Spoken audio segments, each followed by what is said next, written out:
Hello friends. मैं दीक्षा आप सभी का वेलकम करती हूँ अपने YouTube channel Mrs Pandey official में। मैं ठीक हूँ और मैं आशा करती हूँ कि आप सब लोग भी ठीक होंगे और अपने अपने जीवन में खुश होंगे और अपने अपने कामों में व्यस्त होंगे। आज की जो व्लॉग है ये 6 और 7 तारीख की दोनों की मिलाकर है, क्योंकि 6 तारीख को जब मैंने व्लॉग ख़त्म की थी तो शाम से फिर व्लॉग जो है वापस शुरू भी कर ली थी। तो छोटों को मेरी तरफ से बहुत सारा प्यार स्नेह और बड़ों को चरण स्पर्श नमस्ते। तो आ गई हूँ मैं आप लोगों के सामने एक प्यारी सी व्लॉग की शुरुआत करने के लिए, तो व्लॉग में बने रहिएगा। आज मैं आप लोगों को सबसे पहले अपने बारे में ये सच्चाई बताना चाहती हूँ मैं कि प्लीज़ आप लोग ना, मेरी जो हालत रहती है ना, जैसे मतलब मैं चोटी वगैरह भी नहीं करती हूँ और मैं ब्लॉग शूट कर लेती हूँ। क्यों? क्योंकि आप लोगों को भी पता है कि हर जो गृहिणी होती है वो 24 घंटे बन संवर कर सज धज कर नहीं रह पाती है, नहीं रह सकती है। तो बस उनमें से मैं भी नॉर्मल हाउस वाइफ ही हूँ, इसलिए मैं भी सारे दिन तैयार होकर तो घूम नहीं सकती हूँ। मैं व्लॉग बनाने के पहले कांच के सामने भी जाकर नहीं देखती हूँ कि मेरी शक्ल कैसी लग रही है, कैसी नहीं लग रही है। मैं जैसी रहती हूँ वैसे ही आकर मैं व्लॉग शूट करती हूँ, ताकि आप लोग जो है वो मुझे ओरिजिनल देखें। और मैं अपने चैनल को पूरी सच्चाई के साथ में आगे बढ़ाना चाहती हूँ, ताकि अगर आप लोग मेरे चैनल को सब्सक्राइब भी करते हैं तो मैं जैसी हूँ, जैसी व्लॉग बनाती हूँ, जिस हालत में बनाती हूँ, जिस तरीके से मतलब मैं जो भी करती हूँ, आप लोग मुझे यही देखकर ही सब्सक्राइब करें और यही देखकर पसंद करें। तो मैं बस आप लोग को यही बोलना चाहती थी कि फ्रेंड्स प्लीज़ आप लोग मेरी जो हालत है, शक्ल है, इन सब चीज़ों को इग्नोर करके और प्लीज़ आप लोग मुझे सपोर्ट करिए ताकि मैं आगे बढ़ूँ और मैं पूरी सच्चाई के साथ में अपने चैनल को ग्रो करना चाहती हूँ। तो ये बात जो है यहाँ पर ख़त्म हो चुकी है। अब बात को बढ़ाते हैं आगे। तो ये हो चुका था शाम का समय। तो यहाँ पर मैंने पलंग पेटी में से सामान इसलिए निकाला था क्योंकि छोटे वाले बेटे को थोड़ा सा बुखार आ गया है। ज़्यादा तो नहीं आया है पर हाँ थोड़ा सा आ गया है, क्योंकि परसों बारिश हुई थी और बारिश की वजह से ना वो गीला हो गया था और फिर उसके बाद उसने पी ली थी स्प्राइट, तो इसलिए उसे थोड़ी सी सर्दी खांसी भी हो गई थी और बुखार आ गया था, जिस वजह से उसे लग रही थी ठंड। तो गर्म कपड़े तो सारे मैंने पलंग पेटी में ही रखे हुए थे, क्योंकि अभी यूँ भी ज़रूरत थी नहीं इनर वगैरह की, तो फिर मैंने सारे जो कपड़े हैं ना वो अंदर ही रख दिए थे। पर उसे ठंड लग रही थी तो फिर 2 इनर मैंने निकाल दी बाहर। फिर लगा मुझे कि इतना बिखेरा तो हो ही गया है, तो क्यों ना बेडशीट भी चेंज कर ही देती हूँ। तो फिर मैंने बेडशीट भी चेंज कर दी और बेडशीट जो है वो मैं अलमारी का जो नीचे वाला खन है ना उसमें ही सारे बेडशीट और पिलो कवर वगैरह सब रख देती हूँ। तो बेडशीट मैंने बिछा दिया था। फिर उसके बाद में सारे जो भी बिस्तर हैं जो डेली उसके लगते हैं ओढ़ने करने के लिए, वो वाले भी एक साइड रख दिए थे। और फ्रेंड्स पता नहीं क्या हो रहा है मौसम की वजह से कि पता नहीं किस वजह से, आज सुबह मैंने ये वाला ब्लाउज पहना था ना, मैं ये वाला पहनने वाली थी तो ये बाहर ही रखा हुआ था, पर इसमें ना ये अंदर ये इसी सीलन है, ये इसी, तो मुझे ना ये चुभता है। मैंने पहन भी लिया था, बाकी पहन के और पूरा उतार दिया। अच्छा भी लगता है ये पहनने में, वर्क लगा हुआ है इसमें, पूरा वर्क से भरा हुआ है और आगे इसमें नेट लगा हुआ है, तो ना पूरा ही यहाँ से नेट आता है। अच्छा भी लगता है पहनने में, पर बस ना मुझे चुभ रहा था। मैं ये वाला जो ब्लाउज है ना ये रेडीमेड लेकर आई थी, हड़ताल तीज पे लेके आई थी पहनने के लिए, तब मैंने पहना भी था रेड कलर की साड़ी के ऊपर। और ये ना हुक वाला, ये हुक वाला ब्लाउज है और लास्टिक नहीं लगी, पूरा कपड़े का है, तो मुझे ये अच्छा लगा था। और गोल्डन कलर ना सबके ऊपर चल भी जाता है, तो फिर मैंने ये वाला ब्लाउज ही लिया और मुझे लगा भी अच्छा था। बिल्कुल हल्का, तो खैर ब्लाउज तो खैर हल्के ही रहते हैं, पर मतलब यूँ कि कोई चमक, इसमें जो सितारे लगे हुए हैं ना बाकी चुभने वाले नहीं है, तो मुझे अच्छा लगा। तो ये वाला मैंने हरतालिका तीज पे लिया था। गोल्डन कलर अधिकतर साड़ियों पर मैच हो जाता है ना, इसलिए फिर मैंने ये वाला ले लिया। तो कैसा लगा आप लोगों को ये ब्लाउज बताना। पीछे से भी इसमें लटकन वगैरह लगी हुई है और आगे ना हुक वाला है। घर में ना सभी लोगों की तबीयत ठीक नहीं चल रही है। कल मेरी भी तबीयत ख़राब हो गई थी, आज बेटे की हो गई है। तो फिर पता नहीं मौसम के कारण, या फिर देखते हैं अगर उसका भी बुखार नहीं उतरेगा तो फिर डॉक्टर को दिखाना ही पड़ेगा, क्योंकि अपन लोग का तो अपन लोग देख सकते हैं कि ठीक है, हाँ 1 दिन 2 दिन देख लेते हैं, पर बच्चों के उसमें अपन ज़्यादा टाइम नहीं ले सकते हैं ना, उनके उसमें तो लापरवाही कर नहीं सकते हैं, तो उसको तो दिखाना ही पड़ेगा अगर उससे फ़र्क नहीं पड़ेगा तो, क्योंकि अभी वायरल फीवर जो है बहुत ज़्यादा चल रहा है। नीचे की पलंग पेटी जमाने के बाद में फिर आ गई थी मैं ऊपर, क्योंकि ऊपर भी बहुत ज़्यादा हो रहा है बिखेरा। जैसे कि आप सभी लोगों को पता है कि गणेश जी विसर्जन हो चुके हैं, तो फिर चले जाते हैं ना, वो विसर्जन हो जाते हैं, उसके बाद तो थोड़ी बहुत देर तक तो बिल्कुल भी अच्छा नहीं लगता है। ये जो जगह है ना ये इतनी सुनी सुनी सी लग रही थी, हॉल इतना सुना सा लग रहा था तो बिल्कुल में भी मेरी ऊपर आने की इच्छा ही नहीं हो रही थी, तो मैं फिर आई नहीं थी ऊपर। जब गणेश जी विसर्जन करे थे ना, उसके बाद फिर मैं 2-3 घंटे ऊपर आई ही नहीं। पर जो बिखेरा है वो तो उठाना ही था, क्योंकि सुबह बहुत ज़्यादा काम होता है और बिखेरा उठाने में टाइम भी लगेगा, तो शाम के समय में उठा लेती हूँ बिखेरा। क्योंकि बच्चे बिखेरा कर तो देते हैं पर उठाने में साथ नहीं देते हैं। तो यहाँ पर मैं आ गई थी ऊपर और सारा सामान जो है वो व्यवस्थित कर रही थी मैं। जो तोरण वगैरह लगी हुई थी ना, उसको रख देती हूँ पेटी में, नहीं तो फिर इधर उधर रखने में वो टूट जाएगी। सारी चीज़ें अभी आ जाएंगी दिवाली पर काम। तो जो भी तोरण झूमर वगैरह थे ना, वो रख दिए थे मैंने पेटी में।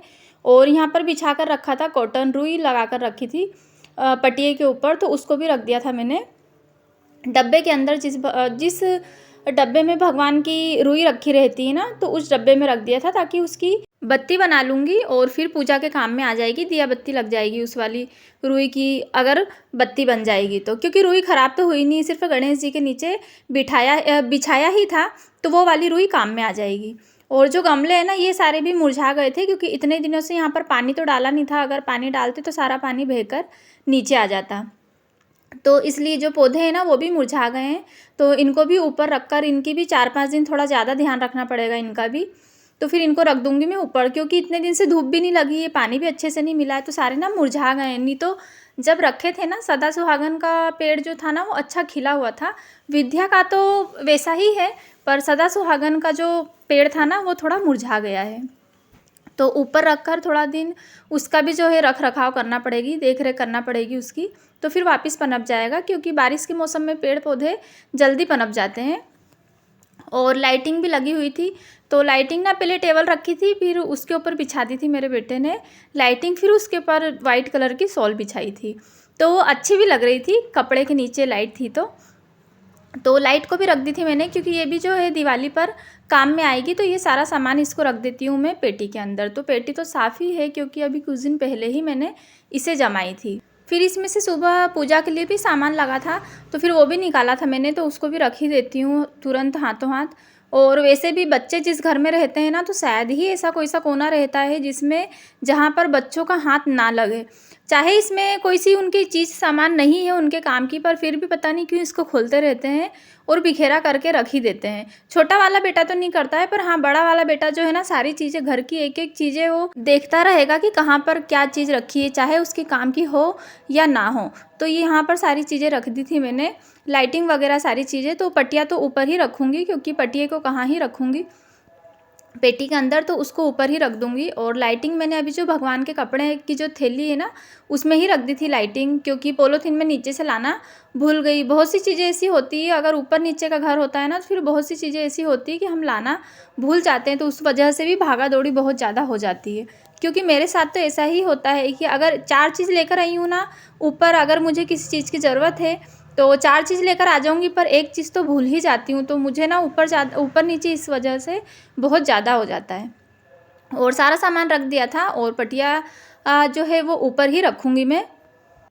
और ये वाली टेबल अभी तक हॉल में रखी हुई थी, क्योंकि गणेश जी बैठे हुए थे इसके ऊपर। पर अब इसको रख दी है मैंने पीछे वाले रूम में, क्योंकि ये वाली जो टेबल है ना, ये बच्चों के पढ़ाई की है। मतलब बेटा जो है इसके ऊपर बैठकर पढ़ाई कर लेता है चेयर लगाकर, तो उसकी बुक वगैरह नीचे रखी हुई थी, तो उसको रख दिया था मैंने व्यवस्थित टेबल के ऊपर। फिर ये जो क्लिप है, ये दूसरे दिन की है, तारीख की 7 सितंबर रविवार की। तो जैसे कि आप सभी लोगों को पता है कि इस दिन ग्रहण लगा था, 7 तारीख को ग्रहण था। तो बस उसकी ही तैयारी में मैं लग गई थी। तैयारी में तो क्या, मतलब जो तुलसी जी की पत्तियां हैं ना, वही डाल रही हूँ मैं। तो मैंने सुबह से ही डाल दी थी, क्योंकि 12:30 बजे से बोल रहे हैं कि सूतक लग जाएगा। तो मुझे लगा कि सबसे पहले तुलसी जी की पत्ती सारी सामान में डाल देती हूँ। तो बस यहाँ पर सारे जो भी डब्बे हैं ना, मिर्ची के, मसाले के, तेल के, नमक के, शक्कर के और चाय पत्ती के, XYZ सारे डब्बों में मैंने डाल दी थी तुलसी जी की पत्ती। तो हमारे यहाँ पर ग्रहण में ना, कोई भी चीज़ों में, मतलब जो खाने पीने की चीज़ होती है ना, उसमें तुलसी जी की पत्ती डाल दी जाती है ग्रहण लगने के पहले। ग्रहण लगने के पहले और सूतक लगने के पहले ही हमारे यहाँ पर तुलसी जी की पत्तियाँ डाल दी जाती है। तो बस यहाँ पर डाल रही हूँ मैं तुलसी जी की पत्ती। सारे डब्बों में ही डाल दी थी मैंने। किचन का जितना भी खाने पीने का सामान था ना, सारे सामान में मैंने रख दी थी, एक एक पत्ती सब में डाल दी थी। और आज संडे है, रविवार का दिन है, तो रविवार के दिन भी तुलसी जी को हाथ नहीं लगाया जाता है, तोड़ी नहीं जाती है। तो इसलिए मैंने एक दिन पहले, मतलब शनिवार को ही तोड़ कर रख ली थी, क्योंकि पता तो था ही कि रविवार को ग्रहण लगेगा, तो इसलिए एक दिन पहले ही तोड़ कर रख ली थी। तो क्या आप लोगों के यहाँ पर भी ग्रहण लगने पर या फिर ग्रहण लगने के पहले तुलसी जी की पत्तियाँ हर सामान में डाली जाती है क्या? या फिर आप लोग भी ग्रहण वगैरह सारी चीज़ें मानते हैं? आप लोग मुझे कमेंट बॉक्स में ज़रूर बताइएगा। सारे सामान में तुलसी जी की पत्ती डाल दी थी और फिर तेल के डब्बे में भी डाल दी थी, और एक तुलसी जी की पत्ती जो है फ्रिज में भी रख दी थी, क्योंकि फ्रिज में तो इतना सारा सामान रखा हुआ है, किस किस में ही डालूंगी, तो इसलिए एक तुलसी जी की पत्ती मैंने दूध में तो डाल ही दी थी, और एक तुलसी जी की पत्ती फ्रिज में रख दी थी और मोतीचूर के लड्डू में भी डाल दी थी। फिर उसके बाद मैंने आ गई थी मैं ऊपर, क्योंकि ऊपर का मुझे लगाना था झाड़ू पोछा, क्योंकि कल जब सामान मैंने बिखेरा उठाया था ना, तो बहुत ज़्यादा कचरा हो गया था और शाम का समय हो गया था, तो फिर झाड़ू तो निकाल नहीं सकते हैं, तो फिर कचरा हो रहा था बहुत ज़्यादा। फिर मैंने यहाँ पर निकाल ली थी झाड़ू। फ्रेंड्स, जब मैं वॉइस ओवर करती हूँ ना, तो मेरे पीछे से ना थोड़ी थोड़ी सी आवाज़ आती है गाड़ी वगैरह की, तो प्लीज़ आप लोग उसको इग्नोर कीजिएगा, क्योंकि मेरा घर है तो गली में, पर मेन रोड से ना ज़्यादा दूरी पर नहीं है, तो इसलिए ना घर के सामने से गाड़ियाँ वगैरह बहुत ज़्यादा निकलती है, तो कभी हॉर्न का या फिर गाड़ियों की आवाज़ आती ही रहती है, तो प्लीज़ आप लोग उसे इग्नोर कीजिएगा। और ऊपर की रूम की, हॉल की, दोनों की झाड़ू निकल चुकी थी, और फिर आ गई थी मैं गैलरी की झाड़ू निकालने के लिए। और बच्चे ना जो भी चीज़ सामान जहाँ पर लेते हैं ना, बस वहीं पर फेंक देते हैं। कल बारिश हुई थी ना, तो वो लोग गए थे ऊपर छत पर, और फिर ये लगा कर गए थे वो लोग छतरी, तो बस छतरी को लाकर और यहाँ पर पोर्च में ही फेंक दिया, तो उसको भी रख दिया था मैंने अंदर। तो फ्रेंड्स, मेरे यहाँ पर तो यही हाल है कि सभी लोग ना सारी चीज़ें फेंकते रहते हैं, और मुझे जहाँ से जो चीज़ दिखती है मैं उसे उठाकर व्यवस्थित रखती रहती हूँ। तो क्या आप लोगों के साथ में भी ऐसा ही होता है? आप लोगों के घर में भी यही है? आप लोग मुझे कमेंट बॉक्स में ज़रूर बताना। और फिर यहाँ पर निकाल ली थी मैंने पोर्च की झाड़ू। और फिर ना कल मैं गई थी मार्केट मतलब घर के पास में ही है, ज़्यादा दूरी पर नहीं है, 5 मिनट की दूरी पर ही है दुकान। तो उस दुकान पर ना सारी चीज़ें मिल जाती है, एक ही दुकान पर सारी चीज़ें इकट्ठी मिल जाती है। तो वहाँ पर गई थी मैं लाइटर लेने के लिए, क्योंकि आप लोगों को पता है बहुत दिन से ना लाइटर ख़राब हो गया है, तो सिर्फ लाइटर लेने के लिए गई थी। पर वहाँ पर और भी सारी चीज़ें दिखी, जैसे साबुनदानी, कंघा, और पचरंगी धागा भी ख़त्म हो गया था, नेल कटर भी लाना था, और भी चीज़ें हैं जैसे रबर बैंड वगैरह, ये सारी चीज़ें लेकर आना थी। तो ये मुझे दिख गई वहाँ पर, तो मैंने सोचा कि ये भी ले ही लेती हूँ। और वैसे भी हम लोग आदत होती है कि लेने एक चीज़ जाते हैं घर की चीज़, और लेकर तो फिर 4 चीज़ आ ही जाते हैं। तो सारी चीज़ें काम की ही है, ये सारी चीज़ें मुझे चाहिए ही थी, तो वहाँ पर मिल गई, तो मैंने सोचा कि ले ही लेती हूँ। और फिर मैंने यहाँ पर पोछा लगाने के बाद में झाड़ू पोछा हो गया था, फिर झाड़ू पोछा के बाद में मैंने मशीन लगा दी थी कपड़े की। कपड़े हो गए थे बहुत सारे धुलने के, और सर्फ़ भी ख़त्म हो गया था, तो यहाँ पर सर्फ़ की थैली मैंने खाली कर ली थी डब्बे में। सभी जगह के ना अभी नल भी बहुत ज़्यादा धीरे चल रहे हैं, मतलब पानी बहुत कम आ रहा है, तो इनको भी खोलकर और देखना है, शायद हो सकता है इसमें कुछ कचरा फंसा है, क्योंकि एक बाल्टी को भरने में ही ना बहुत ज़्यादा देर लग जाती है। तो इसको भी देखना है मुझे कि इसमें कचरा फंसा है, खोल कर और फिर देखूँगी। और फिर ये जो क्लिप है, ये है शाम के समय की। आप लोगों को बताया मैंने कि छोटे वाले बेटे की तबीयत ठीक नहीं, उसे बुखार आ रहा है, तो वो जब ठीक रहता है तभी सब्जी रोटी खाने में इतनी नाटक नौटंकी करता है, और जब बुखार आ जाता है ना, तब तो और ज़्यादा ही इतराता है। तो कह रहा था कि मम्मी ना मेरी बिल्कुल भी रोटी खाने की इच्छा नहीं हो रही है, और फिर उसे दवाई भी देना है, तो इस वजह से फिर कह रहा था कि मम्मी मेरी पाव भाजी खाने की इच्छा हो रही है। तो फिर मैंने सोचा कि उसे पाव भाजी बना ही देती हूँ, कुछ भी खाएगा कम से कम गोली तो देना ही है, और गोली खाने के पहले खाना तो खिलाना ही पड़ेगा। तो फिर रोटी तो वो बिल्कुल भी यूँ भी नहीं खाता है। मैंने आप लोगों से पहले भी कहा था, अगर आप लोगों के पास में कुछ उपाय हो बच्चों को खाना खिलाने का, तो प्लीज़ आप लोग मुझे बताना, क्योंकि ऊपर की जो चीज़ें होती हैं ना अच्छी, ये तो बच्चे खा लेते हैं, पर रोटी सब्ज़ी नहीं खाते हैं। तो सब्ज़ी मैंने सारी काट ली थी, और उसमें उसको ना उबाल भी लिया था सब्ज़ी को। कुकर में थोड़ा सा पानी लिया था, ज़्यादा नहीं, थोड़ा सा ही, और उसमें डाल लिया था 1 चम्मच नमक। फिर नमक वगैरह डालने के बाद में सब्ज़ी को उबाल लिया था, और उबालने के बाद में सब्ज़ी को अच्छे से मैश कर लिया था। पूरी सब्ज़ी जो है ना, उसको पूरी अच्छे से बारीक मैश कर ली थी। और फिर यहाँ पर लगा रही हूँ मैं बघार। बघार के लिए मैंने बटर लिया है, बटर और तेल, और बटर और तेल दोनों को मिक्स करके गर्म करने के बाद में फिर लहसुन और अदरक का पेस्ट डाल दिया था।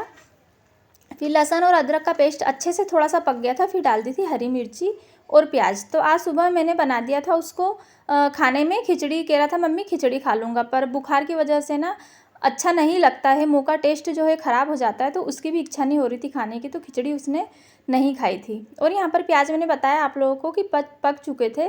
तो पाव भाजी में ना बिल्कुल जो प्याज़ सुनहरी कलर के हो जाते हैं ना, ज़्यादा पके हुए अच्छे नहीं लगते हैं। हल्के से मतलब जो कच्चे रहते हैं ना, उस टाइप के ही अच्छे लगते हैं। तो यहाँ पर मैंने सिर्फ उतने ही पकाए थे प्याज़, और उसके बाद जो सब्ज़ी मैश करके रखी थी वो इसमें डाल दी थी। तो मैं पाव भाजी की सब्ज़ी में शिमला मिर्ची, गोभी, टमाटर, आलू और बटले ये सारी चीज़ें लेती हूँ। तो बटले मैंने इस बार नहीं लिए हैं, क्योंकि जिस दुकान से मैंने सब्ज़ी खरीदी ना, वहाँ पर बटले थे पर नहीं थे, तो फिर इसलिए मैंने बटले नहीं लिए। और फिर सारी सब्ज़ी में बघार लगा दिया था मैंने, उसके बाद फिर लास्ट में डाल दिया था नमक। तो ये वाली सब्ज़ी अभी तो आप लोग को पतली दिख रही है, क्योंकि अभी ये जो है सब्ज़ी पकेगी तो फिर कट्ठी हो जाएगी। सब्जी पकेगी तब तक कर लेते हैं पाव को सेकने की तैयारी। तो पाव को सेकने में तो ज़्यादा समय लगता नहीं है, तवा गरम हुआ कि फटाफट से पाव जो है वो सिक जाती है। पर यहाँ पर ना मेरे बेटे को रोटी सब्जी की तो बिल्कुल भी भूख नहीं होती है। अगर भूख लगती भी ना, तो रोटी सब्जी देखकर उसकी भूख ख़त्म हो जाती है। पर पाव भाजी देखकर उसकी बढ़ गई थी भूख, तो मुझसे कह रहा था कि मम्मी जल्दी से फटाफट से बना दो मुझे। तो एक पाव ना, ये सारी पाव ना जो टेढ़ी मेढ़ी ये सारी उसने ही काटी है, और एक में डिज़ाइन भी बना दी थी। तो ये मुझे बता रहा था कि मम्मी ये वाली पाव मैं ही खाऊंगा। तो मैं भी उससे पूछ रही थी कि कौन सी है, क्योंकि बच्चों की जब तबीयत ठीक नहीं होती है ना, तो थोड़ा सा ज़्यादा ही इतराने लगते हैं, क्योंकि उन्हें पता होता है कि अभी जो भी बोलेंगे वो मम्मी पापा सब करेंगे। तो फिर बस यहाँ पर उसने खा ली थी पाव भाजी, क्योंकि उसको लगी भी थी भूख। और सब्जी बन चुकी है और पाव भी सिक गए हैं। अभी सिर्फ छोटा वाला बेटा ही खा रहा है, क्योंकि बड़े वाले को तो वैसे भी ज़्यादा पसंद नहीं है, तो वो नहीं खाएगा। तो उसे जो सुबह खिचड़ी बनाई थी ना, वो एक बार डबल से फिर फ्राई कर दी थी, तो उसने यही खाई थी। और फिर आप लोग बताना मुझे कि आप लोगों को पाव भाजी की रेसिपी मेरी कैसी लगी, और मैंने इस तरीके से बनाई कि आप लोग भी इस तरीके से ही बनाते हैं। तो फिर अगर ब्लॉग अच्छी लगी हो फ्रेंड्स, तो लाइक कीजिएगा, कमेंट कीजिएगा। मिलते हैं नेक्स्ट ब्लॉग में। बाय बाय, जय श्री कृष्णा।